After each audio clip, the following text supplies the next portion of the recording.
As a finance professional in a disrupted business landscape, what does it take to be in demand? What does it take to attract great paying international roles? If you're an ICAN member, it'll just take one exam.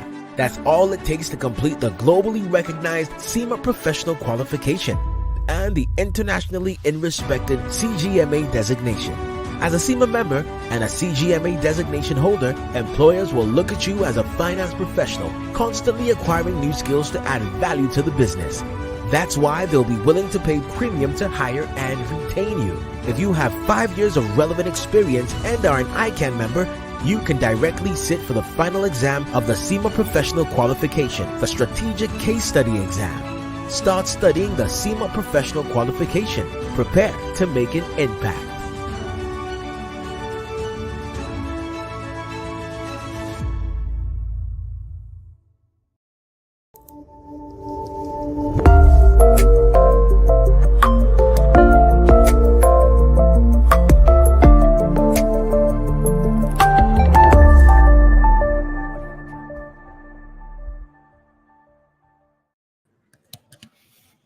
All right, they talk about sustainability reporting deals with the qualitative and quantitative information concerning environmental, social, economic, and governance issues. We know the ESG is almost a household name because we talk about it every time, everywhere. And today we're going to be discussing sustainability reporting when we try to understand the rudiments and the meeting stakeholders' expectations. So who are our stakeholders in this discussion?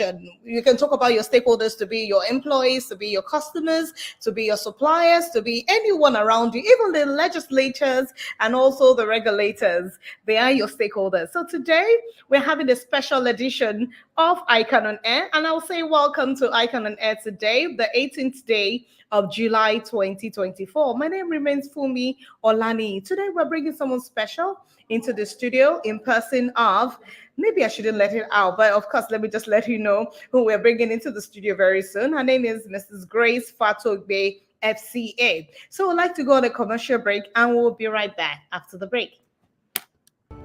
The Skill Up Artisans Program Super is an initiative of the federal government. The aim of Super is to upskill Nigerian artisans for better employability. This we are carrying out by collecting the data of Nigeria artisans through massive registration, training, certification, and licensing for better job opportunities, both locally and internationally. Super will improve the quality of life of Nigeria artisans. It will improve the quality of work from Nigeria artisans, enhance work and professional ethics from Nigeria artisans, reduce dependency on foreign artisans, and increase foreign exchange through talent export. Log on to super.itf.gov.ng to register now. Super, upskilling Nigeria artisans for super job. Security is key to national development and growth. No nation can be truly economically successful without peace and stability, or when its security is threatened. This is why we must perform our civic obligation of duly paying our taxes so as to provide the needed resources for government to secure our lives and properties. When we pay our taxes, government is provided with the needed resources to equip our security agencies for a safer Nigeria. The money we pay as taxes is used to purchase equipment and hardware, invest in intelligence and other sophisticated technology, as well as cater for the welfare of all security personnel. A secure nation is a prosperous nation. Nigeria is safer when we pay our taxes. FIRS, it pays to pay your tax. As a finance professional in a disrupted business landscape, what does it take to be in demand?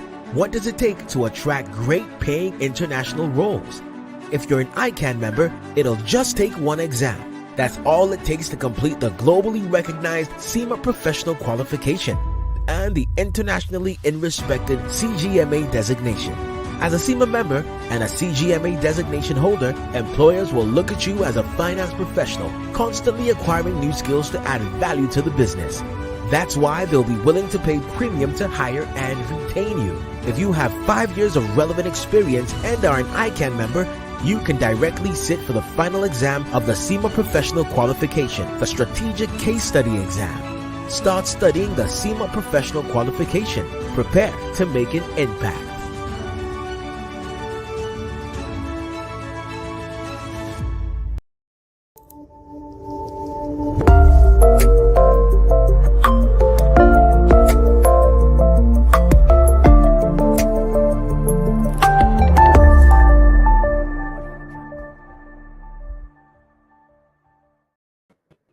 All right, you're welcome back to ICAN on Air, and today we have a female colleague, and I'll say up Swan, up ICAN, up Swan.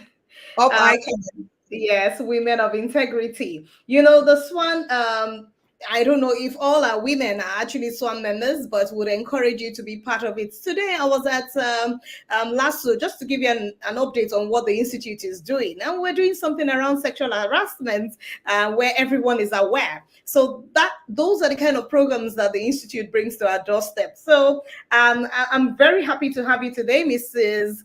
Grace. And I would say thank you so much for being part of today's program. So let me just read the resume of this very interesting person we have in the studio today, in person of Mrs. Grace Fatogbe, FCA. She is highly accomplished professional in corporate reporting, in financial management, and she is a fellow of the Institute of Chartered Accountants of Nigeria and a certified project management Prince 2 practitioner. She advises IFRS Foundation on digital reporting as a member of the IFRS Taxonomy Consulting Group. She is also a critical member of the Adoption Readiness Working Group. I mean, they do seamless adoption of IFRS sustainability standards in Nigeria. And she's passionate for corporate reporting, and you'll see it in all of the discussions that we'll have today. She also serves as a member of the board of corporate reporting faculty, ICAN, and she's focused on enhancing the skills of chartered accountants. She holds MSc in finance and management from Cranfield University, UK, financed by the British government through the Chevening Scholarship. She's also worked with renowned organizations, including the Schlumberger Oilfield Services, the Central Bank of Nigeria, Diamond Capital and Financial Markets Limited, and even KPMG Professional Services. You're welcome, and it's good to have you today. Thank you so much, Fumi. Thank you. Thank you for the kind introduction. I mean, that is who you are. And we encourage women to continue to uphold the integrity and accuracy that our institute is known for. So I want to start by, I mean, you are the guru when it comes to financial reporting. And you understand that financial reporting was a principal focus of corporate bodies and even governments. But today, when you have the global focus, it has actually shifted to sustainability reporting. So we would like you to just shed some light on what sustainability reporting is for you and what the key differences is between that sustainability reporting and financial reporting, for example. Yes, thank you very much, Fumi, for the kind words. Financial reporting is what a lot of accountants are more conversant with, which is the documentation and disclosure of financial parameters within an organization. So you have the financial statements that depicts the assets, liabilities, revenue, and expenses of an organization. But over time, specifically from the really early 50s and 60s, research began to show that there was a lot more to the value of an organization beyond the information that we see on the financial statements. There was clearly a correlation between non-financial information and performance of organization. And that led to users of primary users of financial statements wanting to get non-financial information, but those non-financial informations were not readily available in the financial statement. And that is what we currently know as sustainability reporting, which is simply the disclosure of non-financial information related to an organization. So the disclosure of environmental, social, and governance information that could impact the financial performance of the organization. You would recall that when accounting started, if you took the financial statement, you could easily tell what the value of a business was because a significant portion of the assets were tangible. But we're now transitioning to, we've transitioned to a period where you have both intangible and tangible financial and assets. Some of the intangible assets are not reported on the financial statements. And so the sustainability report is the document that helps you to provide the non-financial information of an organization. So what's the correlation between the two? You can't use either of them in isolation, because if you take only financial reporting without sustainability reporting, you don't get 100% picture of the organization. So we're now transitioning from just financial reporting to corporate reporting. And what is corporate reporting? Corporate reporting is simply disclosing both financial and non-financial information related to an entity. Oh, very, very clever. Thank you very much for that. While we're still discussing that, I wanted you to just x-ray what you mean by sustainability when you talk about the types of the sustainability reporting frameworks that we definitely have, and the extent to which the where this has actually transited from traditional, or let's say the conventional reporting ways of the sustainability reporting frameworks. Oh, thank you so much. So when this conversation about non-financial information commenced, organizations became aware that, oh, investors want to know about my non-financial information. So you had people disclosing environmental, social, and governance information. The most common information was the corporate social responsibility. Everyone was disclosing. And it was a bit difficult to determine if the information they had disclosed were the truth or they were just fabricating information. So that led to the rise of various standards. We had both global standards and standards that are local to us in Nigeria.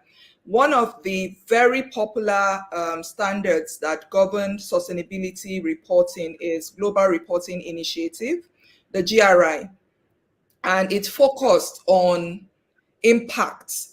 So the disclosure you were making was not necessarily decision useful to an investor, because you couldn't tell me whether I should invest in that company or not, because there was a disconnect between the financial information and the information in the sustainability report. Another standard globally is known as the Sustainability Accounting Standards Board, SASB. They were focused on the capital market, so their information was decision useful, and the model they used was they took cognizance of the fact that the sustainability issues that affect entities could be different from one industry to another. So their own standard was focused on providing industry-specific sustainability disclosure. Then we also have the Task Force on Climate-Related Financial Disclosure, TCFD, that focused on providing 4 recommendations known as governance, risk management, strategy, metrics, and target, that entities were supposed to disclose these 4 core pillars related to their climate-related financial disclosure. Now, globally, because there wasn't one standard that everybody was supposed to use, and we had the same issue here in Nigeria where we had several different standards that govern various aspects of sustainability. Like we have the Nigerian Code of Corporate Governance, which required entities to disclose their governance as well as their environmental and social activities. We also had the Nigerian Sustainable Banking Principle. We had myriad of standards. So the challenge was there were so many standards. How do you compare from one entity to another when people were using different standards? So that was the landscape until recently, when there was a clamor that consolidates all these numerous. In fact, I read a research somewhere where it said we had more than 300 standards that were governing sustainability. So there was a clamor by the global financial markets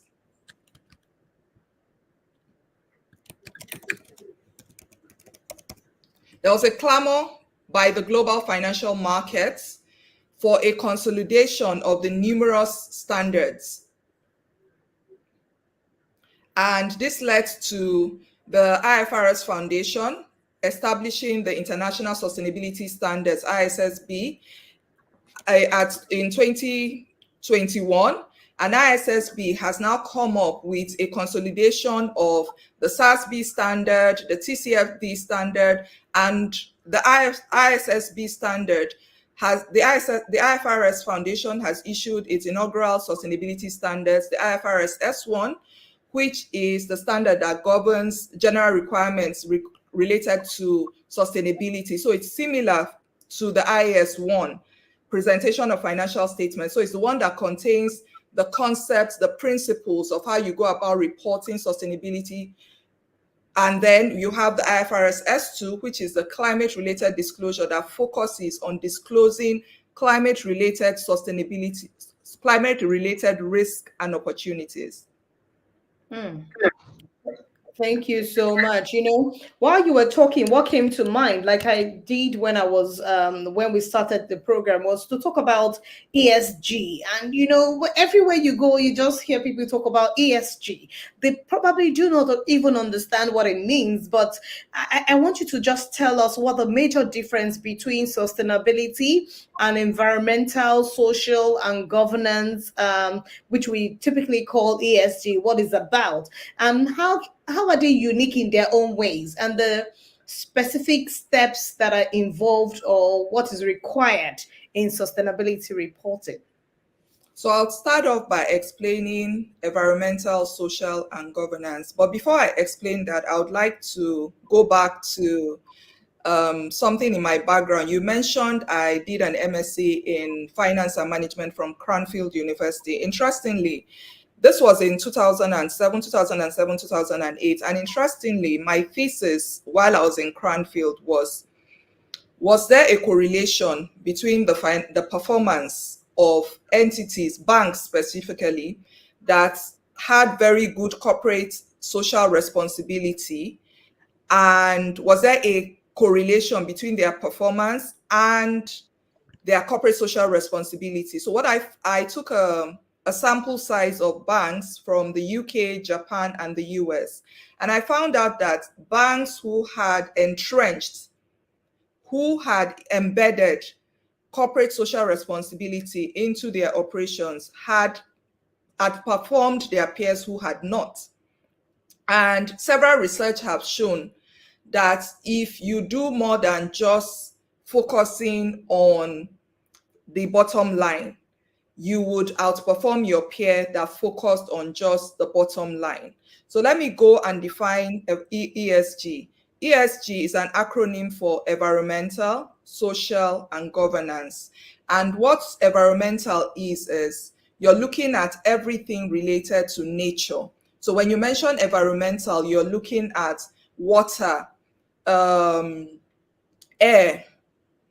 These are things that are finite. They are not inexhaustible. So if you don't manage them properly, they will come to an end.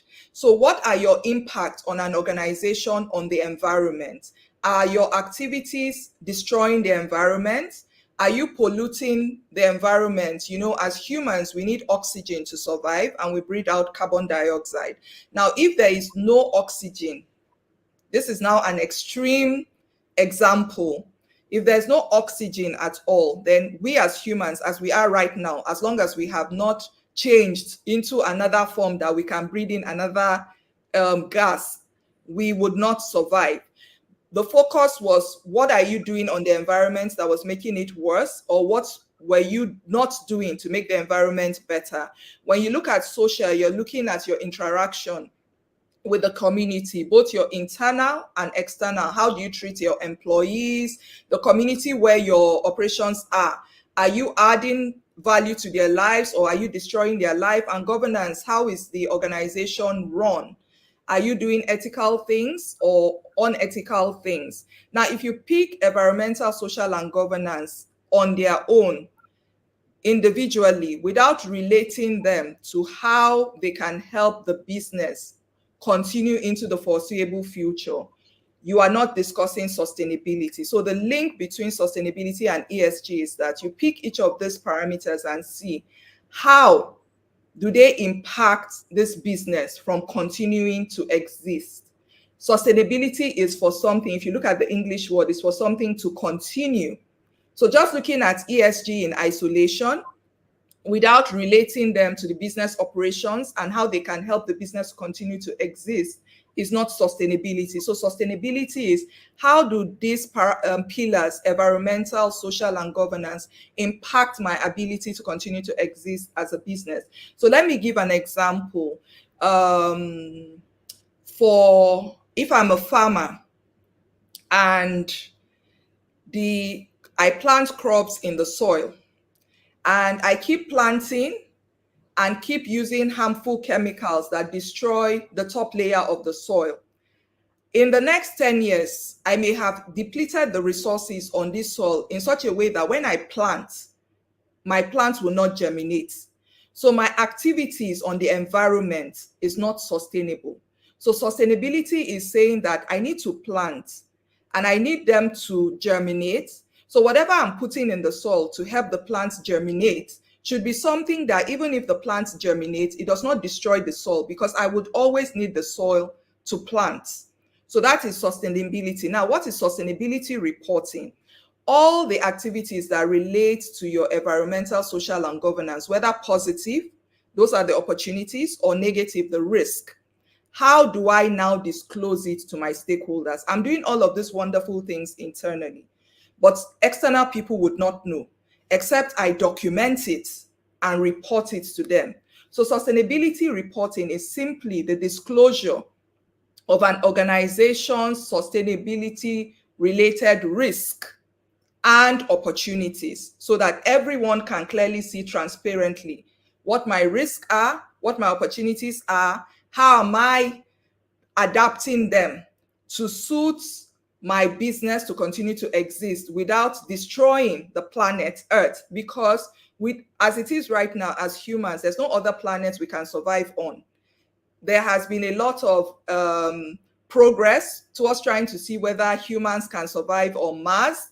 But as of today, the only planet that we can survive on that is not that will not harm our life is Earth, and we have only one Earth. Interesting. Thank you so much for your perspective. You know, when you were talking about the finance part of air, I was wondering, okay, is air exhaustible? Is it that it is going to come to an end and I'll probably need something to survive? All right. Thank you so much for shedding so much light on that. And you're such a great teacher, taking us one step after the other. So my question now is, if I want to try to compare sustainability reporting and integrated reporting, so they sometimes may mean, are they the same thing, or are they completely different concepts? Are we seeing them from different angles? And how do they actually affect our financial performance in an organization, for example? So it's great that you asked that question. Amazing question. Sustainability reporting and integrated reporting are complementary. They are not different things. Integrated reporting is saying that as an organization, you need to look at your operations from an integrated approach, that there are various aspects in your business that adds value to it. Don't focus on only the financial aspects. There is human capital, there's social capital. Bring all of these elements and document it. Unfortunately, integrated reporting was not able to be as widely accepted as we wanted, as it was supposed to have been.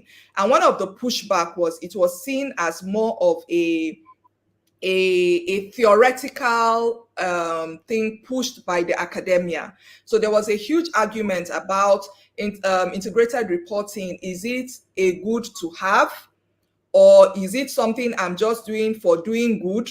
Does it really benefit my business? Because for me, the most important thing is the bottom line. So sustainability was taking integrated reporting to a higher level to say, you know what, all this thing that people typically saw as a good to do, actually benefits the organization if you're able to sit down and identify the specific environmental, social, and governance factors that could impede you from reaching your objective, or those that could help you achieve your objective, you actually still improve the bottom line. So to answer your question, they are not opposite. Sustainability complements integrated reporting. And interestingly, the IFRS sustainability standards that I earlier mentioned actually builds upon integrated reporting. It's built upon integrated reporting, and it's how do I say, it's like when you look at when you start learning alphabets, you learn the sounds of the alphabet, ABC, but you're not, you when you learn as a child, you don't really understand why you have to learn ABC. But the objective of you learning the alphabet is so that you're able to put them together and create words. And so that's the same thing with the integrated thinking. The integrated reporting was to make organization and entities, all the stakeholders, both internal and external, begin to think in an integrated way, that there are very different components, 6 capitals, that come together to actually enhance the value of a business. When people were doing that, they may not have seen the bigger picture, but sustainability reporting clearly shows you that that integrated way of thinking helps you to actually ensure that your business continues to succeed into the foreseeable future. Okay, thank you so much. And if you're just joining us, it's ICAN on AIR. It happens every Thursday at 6 p.m. And the topic today is sustainability reporting, understanding the rudiments and meeting stakeholders' expectation. In the studio today, we have a special guest, Mrs. Grace Fatogbe, FCA. I'd like to acknowledge some of our audience here, and I want to say thank you for always being here. I see Sunny Abdulakim. He says, good evening and kudos to the anchors of this wonderful programs and the Institute for putting it in place. It's indeed highly impactful, and the reason I don't miss it every week. Thank you very much. And I also see Oladapo Jegede from Lagos, Adejo Egbita from Abuja. We see Esther Julius streaming from Ibadan, Joshua Adenaike from Ijebu Ode, Pets Remy Ezugo from Delta State, Fagbola Tokwe. He says it's nice to be here again, and is streaming from the ancient city of Ibadan. Thank you very much, Fagbola Tokwe. And I see a couple of other people here. We say thank you very much for being here, Ni Olajide and Olugbeega Theophilus. Thank you. So we have so many questions for you, because you know when people talk about sustainability, it's the reigning topic, and we always want to know better when it comes to the institute and what they have created for its members. So based on your depth, knowledge and experience, what is the major difference between sustainability reporting and corporate social responsibility, which we typically call CSR? Do you foresee any challenges or even associate challenges that would come with the sustainability reporting in the nearest future? At least we all still live in Earth. We are not in any other planets. Yes. So my perspective is that corporate social responsibility focuses on philanthropy, and it focuses on an entity's impact on the society where they operate. How can I do something that is beneficial to the society where I'm operating? It is a sub-component of ESG, because ESG is the environmental, social, and governance. So it is a sub-component of sustainability. So they are not, what's a better way to put it? It's philanthropy. It was focused on doing good, maybe not necessarily how does this my doing good help my business. It was that I was operating somewhere and it was a good to have. Let me build a school for the community where I operate so that they are happy, they don't disrupt my business. But sustainability goes beyond just social. It encompasses environmental, social, and governance factors. So sustainability is a lot broader. Daily we learn. It's all of this actually started with the concept of ethical investing, where people would not put their money in something that they felt was against their values. We had a time where students in the Western world agitated for people to divest from South Africa because of apartheid. That was where all of this started. Ethical investments. Don't put your money in a repressive economy. Don't put your money for people who don't believe in taking alcohol. I will not invest in an alcoholic business. And then it moved away from ethical, having to do with my values, to corporate social responsibility. I'm operating in this particular place. Let me at least do something, philanthropy, that would make the place better than I met it. And then we've now moved beyond just looking at the social to say, you know what, there are a lot more issues beyond just looking at the society. We have environmental, we have just one earth. If we destroy the earth, where will this business be? So let's now look at the environment. How do we ensure that we meet our own needs without destroying the earth, so that future generation will still have an earth to live in? Governance. How do we run our business in such a way that this business continues to remain? How do we ensure that our practices are ethical, so that in the future we continue to exist? So to answer your question in summary, CSR is a subset of sustainability and might not necessarily be looking at the benefit to the organization. But sustainability says, while I'm doing all of these good things for the environment, to the society, and for how I govern my organization also benefits, because when I take care of the earth, I have a place to do business. When I take care of my employees, who are also part of the social, they are more productive. When I take care of the community where I operate, they are more supportive of my business. They will not come and disrupt my business. And when I ensure that I do things ethically, transparently, I'm able to attract the right kind of customers to my business, so I make more revenue. So that's the whole idea of what is sustainability. Okay. Thank you very much. So, I mean, don't confuse CSR with sustainability. You've heard it today. You as a technocrat, you believe in the 4 C's of sustainable development. When you talk about collaboration, you talk about control, communication, and I think the last one is commitment. Can you actually break it down to our viewers so they understand what this means, the 4 C's? So, the critical thing about sustainability is that for you to even determine what are the important things that has to do with you as an entity, you have to not focus on just yourself. Sustainability is focused on a holistic stakeholder engagement. We want to understand things from the perspective of both our internal and external stakeholders.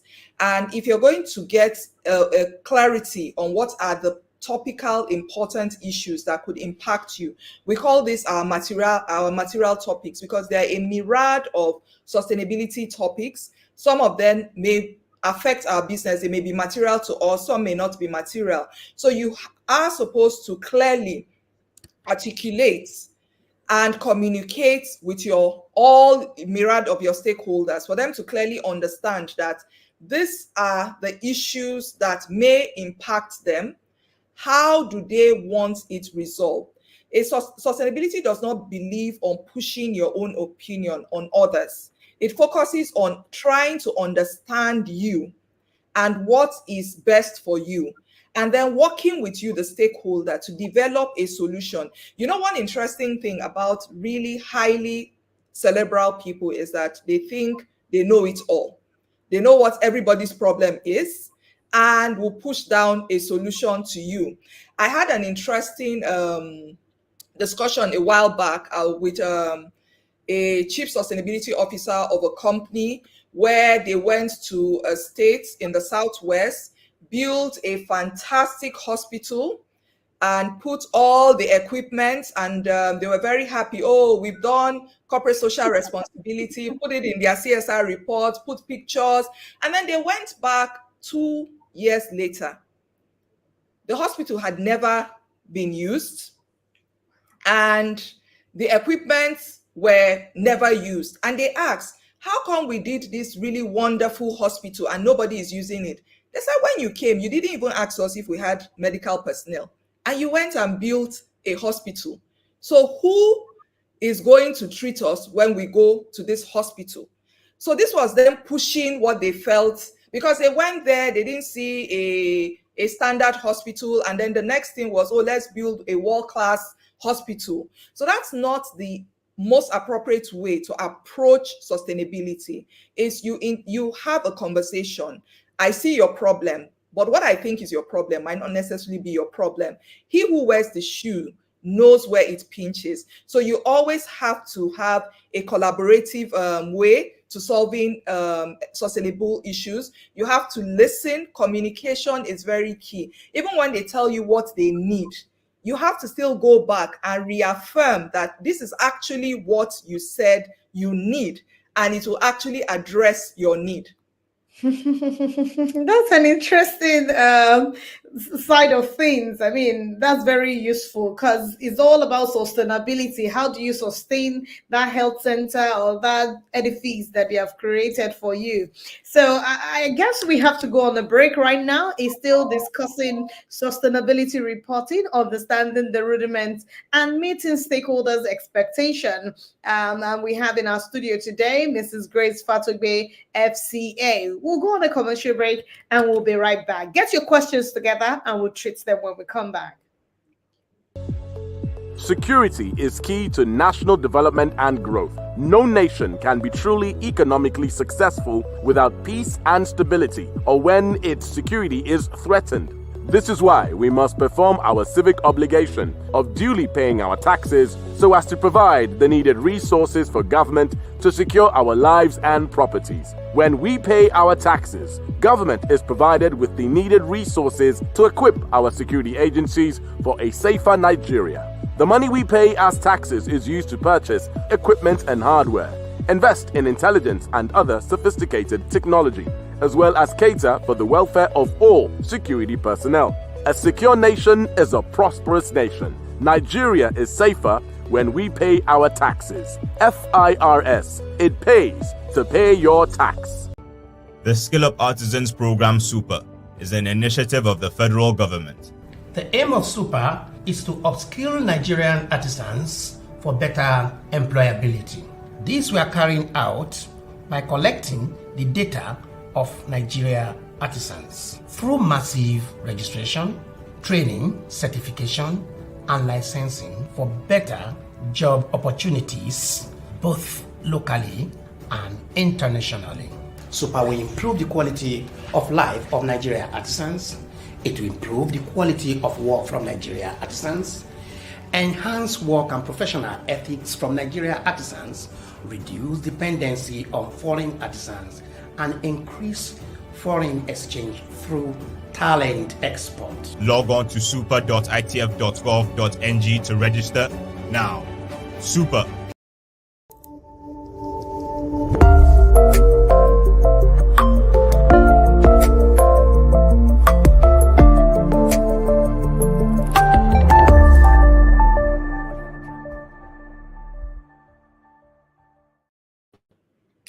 Okay, you're welcome back to ICAN on Air, and it's an interesting discussion before the break. We're discussing sustainability reporting, understanding the rudiments, and meeting stakeholders' expectation. You're welcome back, Mrs. Grace Fatogbe, FCA. Okay, I want to believe that your microphone is working. So Yes. I've seen a couple of questions from our audience. I guess I may want to read out one of our audience question. He calls himself senator, but I guess that's a nickname. So Bolaji Osho, his question is, does this subject matter apply to all entities? And do we have any water-related sustainability metrics as part of the reporting? Yes, so sustainability actually applies to all entities. Why does it apply to all entities? Like I had mentioned earlier, sustainability is about ensuring that everything that has to do with environmental, social, and governance factor that could prevent you as an entity from achieving your objective, you bring it into focus and you look for ways to mitigate those risks. So if there are environmental, for instance, environmental risk that could prevent you from achieving your objective as a business, and you are a micro business and you don't take that into cognizance, it means that as a business you will fail. I would like to give an example of something that happened last year, November. I am based in Abuja, and typically by November, there shouldn't be rains in the north because that is when they were drying grains, on living grains to dry fully, and then you harvest them. So let's take maize. For maize that would be used, not the one that you will boil and eat, the one that will be allowed to dry and will be converted into corn flour for the northerners, what we know as tuwo masara. Around that November, it's on the field drying so that you could now dehusk it and process it to the next phase. And then it was raining in Abuja. A smallholder farmer who has a small farm, who has not taken account of the fact that there is climate change, and so rains are not coming when they used to come, would have planted the way he used to plant and might end up losing his entire crops. He's a small farmer. And if he doesn't pay attention to sustainability issues, he loses his entire livelihood because he has planted at a time he has always planted over the last 50 years, forgetting that the seasons have changed due to climate change. So I use that very little example to show us that every entity needs to begin to take cognizance of this environmental, social, and governance factor. It is not only for the big multinational, because some people seem to think, ESG is for the big people that are the blue chip company, they have the money to throw around to do ESG. No, it's about the survival of your business. If you don't take this thing into cognizance, it can destroy and wipe away your entire livelihood, no matter how small you are. And the interesting thing about the IFRS sustainability standards is that it takes into cognizance proportionality. So you don't have to prepare your sustainability reports the way a blue chip will prepare it. Within the resources you have, prepare what you can prepare. So nobody expects you as a small or micro business to go and be doing complicated scenario analysis and go and buy a complicated software. Use Excel. If Excel is even out of your reach, take an exercise book and be noting the things that you need to change. So it takes cognizance of proportionality. And to the second part of Senator's question, are there water-related sustainability metrics? The answer is yes. Water is actually a scarce resource. We're very lucky in this part of the world that we can easily get fresh water for drinking. There are countries where the only form of water they have is water that has salt. Take Dubai, for instance. For them, at some point, they were importing drinking water. For them to get water from their own land, they now had to desalinate, remove the salt from the seawater for them to have water to drink. So water is a scarce resource, and the metric you use for measuring water is water that you're using for your business. Is it coming from a high water stress environment? A high water stress environment is an environment where there's very little water compared to the demand for water. If you're taking a lot of water from a high stress water environment, you need to tell us how many liters of water are you taking out. And when you take out this water to use for your business process, do you recycle it so that you don't go back and withdraw water out of that place that doesn't even have too much water? So that is a metric that you can use to measure your water usage. The liters, the gallon or liters of water you're taking out of an area that already has high stress on water availability. And for a business that operates in an area where water is scarce, what you can do if you are conscious of your environmental impact is that the water you've taken out and used for your business operations, don't discard it and pollute the environment. Recycle it, remove all the chemicals so that you can now reuse it in your process. There are a lot of manufacturing companies that are recycling their water. Interestingly, when I was doing a presentation to the management of a company, and they pointed out to me that they're into rice milling, and to reduce their cost, what they do, water is a significant component of the milling process. They realized that instead of throwing away the water they have used for processing the paddy into rice, what they do is they recycle it, and significantly their cost of operations reduced. You would think that such things do not apply to every business. It only applies to the oil and gas industry. But if you actually look at your business operations and you're looking for avenues to reduce costs, you will find something that you can do differently that would actually reduce your costs.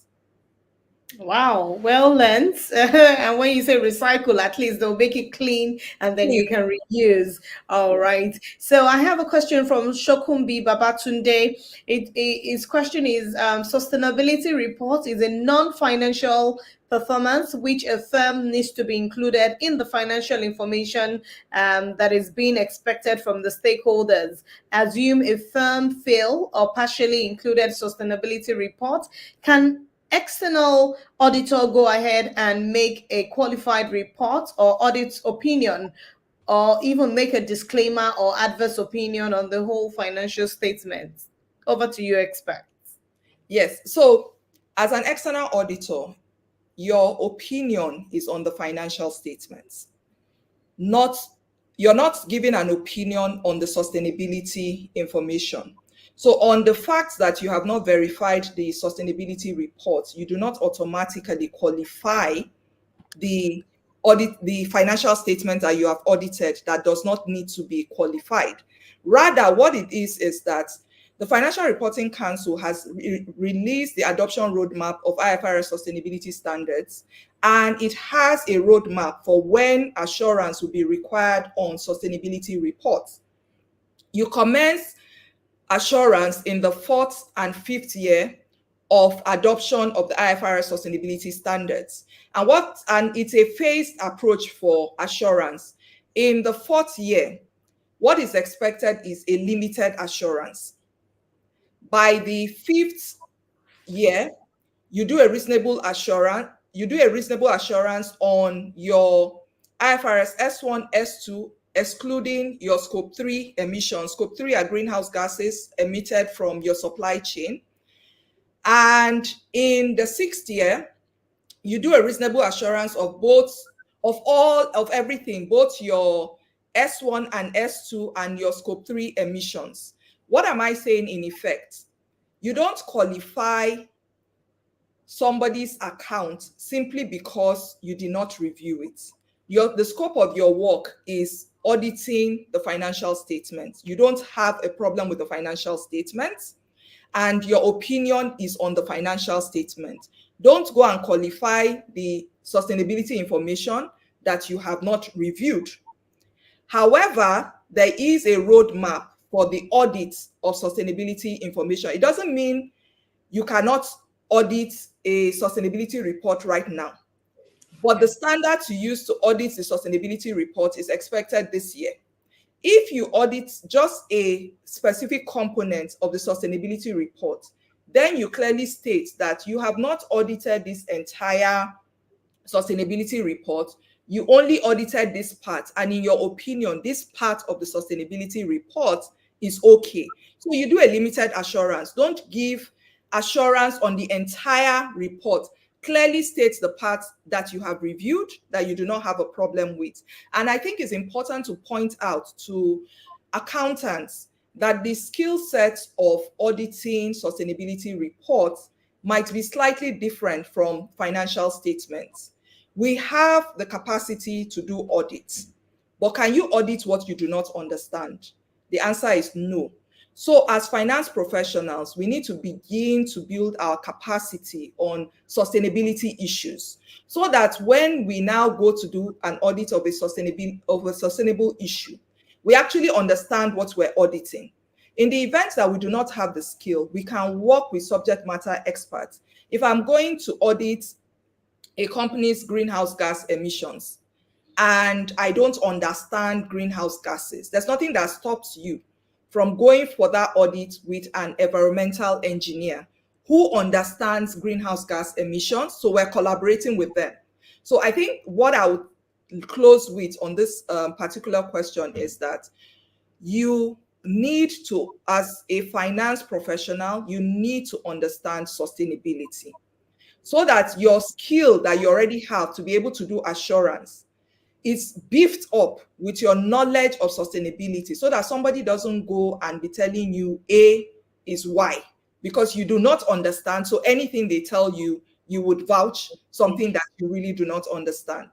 Okay, interesting. Thank you very much. I hope Shokumbi Babatunde got that clearly. I mean, it's interesting to learn every day. You know, you were talking about IFRS S1 and S2 standard, and I know you're a strong advocate of sustainability reporting, but what opportunities can we adopt, or can chartered accountants adopt on this sustainability reporting that would help the Nigerian economy? And perhaps let me put it this way, that in what way can ICAN actually collaborate with the stakeholders to promote the sustainable business practices in the country?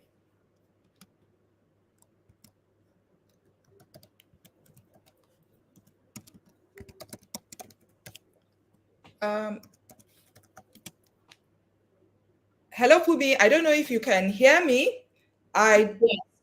Okay, excellent. I didn't get the question. I don't know if you could take it, repeat it, please. Okay, so I was just talking about how ICAN members can collaborate with other stakeholders to promote sustainable business practices in the country. Although I have a question from an audience, maybe you should take the two together. So this same Shokumbi Babatunde has another question, and his question is relating to sustainability reporting that is covered on the public liability company. He said, confirms that shares are traded in stock exchange markets and approved by Nigerian stock exchange markets. Why the sustainability reporting is extended to private liability company whose shares are not traded in stock markets in the financial statement? So the first question is about the collaboration, and this one is about public limited companies and also private companies. Okay, so how can we collaborate as finance professionals? We're already collaborating as it is when we audit financial statements.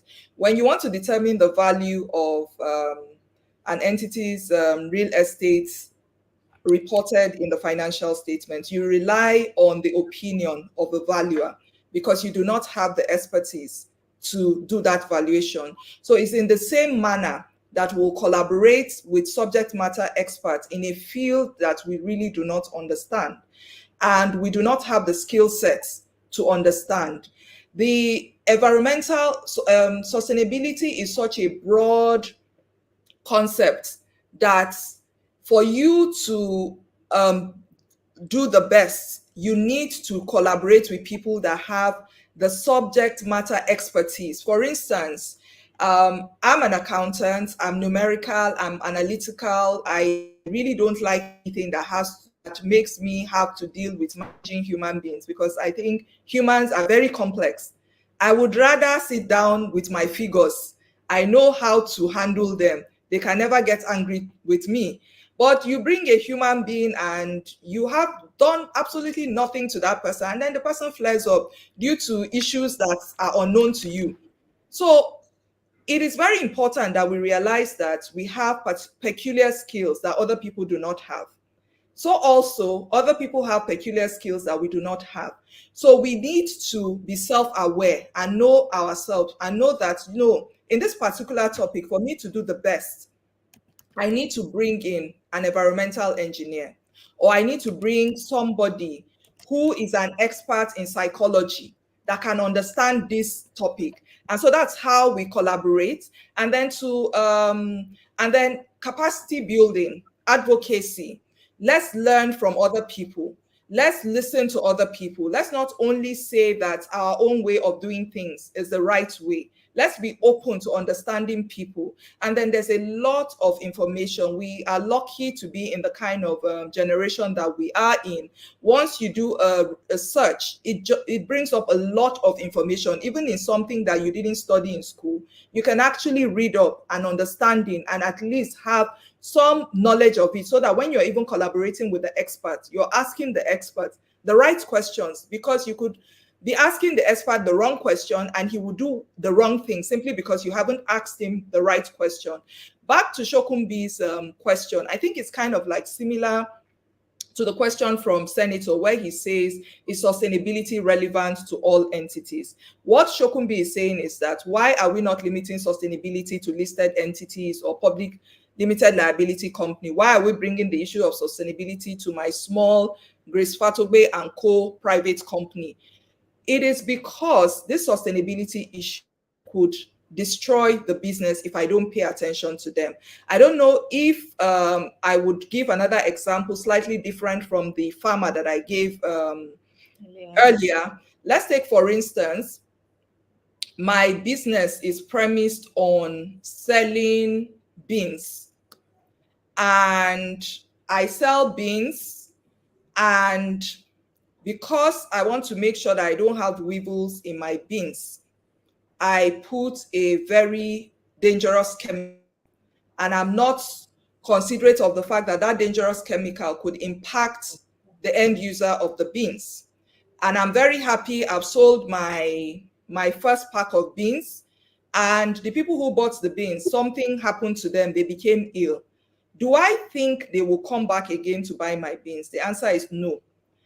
If I had simply taken cognizance of sustainability issue, one, social, that what I am selling to people, as you look beyond profit and look at what is the impact of this harmful chemical that I'm putting in these beans, I would have thought twice and not put that beans. I would have probably found a more environmental friendly way of taking out the preventing the beans from getting weevils. And people will keep coming back to me. You know, interestingly, people want to export agricultural products from Nigeria to other countries to get effects. One of the main reasons why our agricultural commodities are not exported is because they are turned back, that we have really high levels of chemicals in them.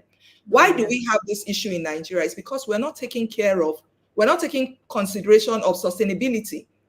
We're just concerned about, I want to sell beans, I don't care what I do to sell the beans. Sustainability is the way that the business can continue to remain into the foreseeable future. It is not only about making profit and then disappearing tomorrow. It is about you doing things in a manner that in the next 300 years, when you are no more here on earth, somebody can still walk in that your Grace Fatogbe and Co. small shop, because you have done things in the right manner, taking into cognizance sustainability. All right, thank you so much. You know, I've just been looking at my time, and as much as possible, I've been enjoying the conversation, and I still see a lot of questions from our audience, but I don't think I can take any of that again. I just want to say thank you so much, Mrs. Grace Fatogbe, for being part of this interesting episode of Sustainability Reporting. And we've been able to talk about how our stakeholders should be interested in sustainability reporting. At this juncture, I just want to say thank you so much for yielding to our call on ICAN on Air, and we hope that next time when we call you, you'll be here for us again. Thank you so much for coming. Definitely. Thank you so much, Fumi. It's been a pleasure spending this time with you. Thank you very much. It's a pleasure learning from you. We'll have so much more to discuss behind the scenes. Thank you. Have yourself a good evening. All right. Thank you so much, everyone, for being part of today's program. We have a couple of announcements to make, and I just wanted to make it known to us that there's a notice of venue change for the 54th Annual Accountants Conference. And now the new venue is Transcorp Hilton Hotel, 1 Aguiyi Irosi Street, Maitama, Abuja, and Abuja Continental Hotel, 1 Ladi Kwale Street, Abuja. And the theme for the conference is Governance Reimagine, Mapping the Future. And the date is the 7th to the 11th of October 2024. Remember that you should get your tickets, try to register on time because there may be limited space. I'm just joking, but please register on time. And the other announcement is members and students are invited to attend the July edition of ICAN Digital Service Hub with their inquiries, suggestions, and concern feedback. And the date is tomorrow, Friday, July 19, 2024, and the time is 11 a.m. We also have the ICAN USA International Accountants Conference and induction ceremony, and the theme is AI in Accounting and Finance, Get on Board or Fall Overboard. I love that. The date is August 27, 2024 to Sunday, September 1st, 2024. At this juncture, I'd like to say thank you so much, everyone, for joining today's program. Remember that next week, it's another date with us, 6 p.m. on ICAN on Air. We'll bring all that interesting topics to your doorstep. Remember to stay safe. Remember to ensure that sustainability reporting stays with you and in your heart. ESG is very important. Do have yourself a great evening. My name remains Funmi Olaniyi. Have a nice evening.